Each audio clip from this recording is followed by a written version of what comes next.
Hi everybody, it's Rusty from Pickleball Channel. In today's Pickleball 411, we're going to bring you the most complete video ever about the non-volley zone rule in the history of the universe. So let's learn and play.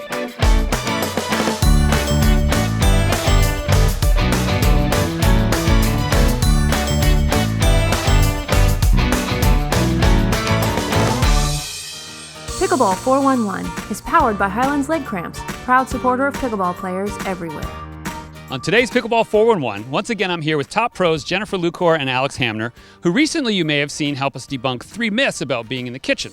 But we actually get lots of questions about the actual rule itself. So you guys, what are we going to talk about today? First, we're going to go over the rule and clarify some definitions. Then together, we're going to demonstrate some non-volley zone faults in real gameplay situations. And for this video, remember, the non-volley zone and the kitchen are the exact same thing. So let's break it down. The non-volley zone rule actually has 12 different distinctions, which is part of the reason we're making this video. The complete rule book is downloadable from the USAPA and the IFP. A simple version of the rule has 3 main components. Number 1, you're not allowed to touch the non-volley zone when volleying. Number 2, both feet must contact the playing surface outside the non-volley zone before and after you hit a volley. And number 3, no part of your body or what you're wearing or have touched can contact the non-volley zone in the act of volleying. Otherwise, it's a fault. So now, let's get more specific. Many people think the non-volley zone includes the 3D space or the air above the court, but it's literally just the flat surface of the court itself, which includes the lines all the way to their very edges. A volley is any time you hit the ball out of the air before it bounces. For example, an overhead, a normal volley, or even hitting the ball right before it bounces on the court.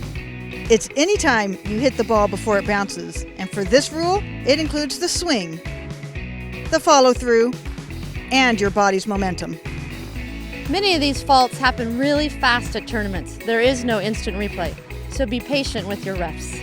And remember, all of this applies only to the person hitting the volley or anything he or she touches. For example, your partner can be in the kitchen while you volley, as long as you don't touch them. And now for the fun part. So let's go through some examples of non-volley zone faults resulting in the loss of a rally.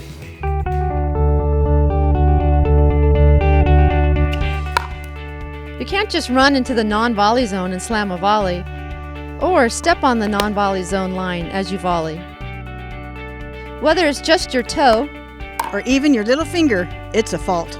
If any part of your body touches the non-volley zone surface, including the lines as part of a volley, it's a fault. To clarify, if a ball bounces high enough in the non-volley zone, it's okay to come in and slam it back over the net, because it bounced. Now, if your paddle touches as you volley, that's a fault. Or, if you drop your paddle because you volley, it's also a fault. So in fact, if your hat falls in, your sunglasses, your hair scrunchie, your keys, or even your shoe or snack, if anything you touch contacts the non-volley zone because of a volley, it's a fault. that means if you knock your partner's paddle into the non-volley zone when you volley, it's a fault. Or if you push off your partner who is touching the non-volley zone, it's a fault too. If you're moving toward the non-volley zone and your momentum takes you in, that's a fault. Even if you just step in because of momentum, that's a fault. If you use your hand to keep your balance and you touch the non-volley zone, that's a fault. If you use your paddle to keep from falling in and it touches the non-volley zone, that's also a fault. Even if your momentum carries you into the non-volley zone after the ball is dead, it's still a fault. To clarify, it's okay when returning a ball that bounced if your momentum carries you into the non-volley zone because the ball bounced. And also, it's okay to get help from your partner if they're outside the non-volley zone. Okay, this one can confuse people. If a player's made contact with the non-volley zone for any reason, they cannot hit a volley until after both feet have made contact completely outside the non-volley zone. Here are some examples. Jumping up to volley from inside the non-volley zone and then landing outside the non-volley zone is still a fault. If you're outside the non-volley zone, but push off to catch a volley and your foot happens to touch any part of the non-volley zone, it's a fault. because both feet didn't make contact outside the non-volley zone before the volley. Sometimes players try to jump the corner of the non-volley zone to volley. A fault occurs when you step through the kitchen to make a volley, but your second foot doesn't make contact outside the non-volley zone before you touch the ball. To clarify, if you step over the corner of the non-volley zone and neither foot touches it, it's okay to volley, because you never touched the non-volley zone. It's also okay to step through the non-volley zone if both feet have contacted the surface outside of the non-volley zone before you hit the volley. And remember, for everything else, the only thing that matters with non-volley zone faults is if a player is volleying. Who goes in, when and for how long they're in, doesn't matter as long as the ball bounces and they don't hit a volley. Check out the other video we did about that. And for play without a referee, any of the players can call a non-volley zone fault. The benefit of the doubt goes to whoever calls the fault. So let's summarize.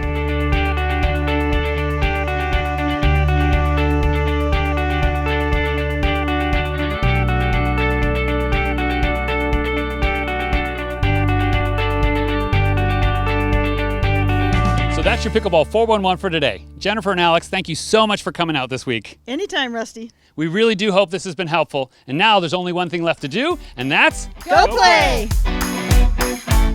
If there's something you think Pickleball 411 should cover, we'd love to hear from you. All you have to do is send us an email and tell us your idea. This episode of Pickleball 411 has been brought to you by Highlands Leg Cramps, America's #1 over-the-counter leg cramp medicine. For more information, go to highlands.com.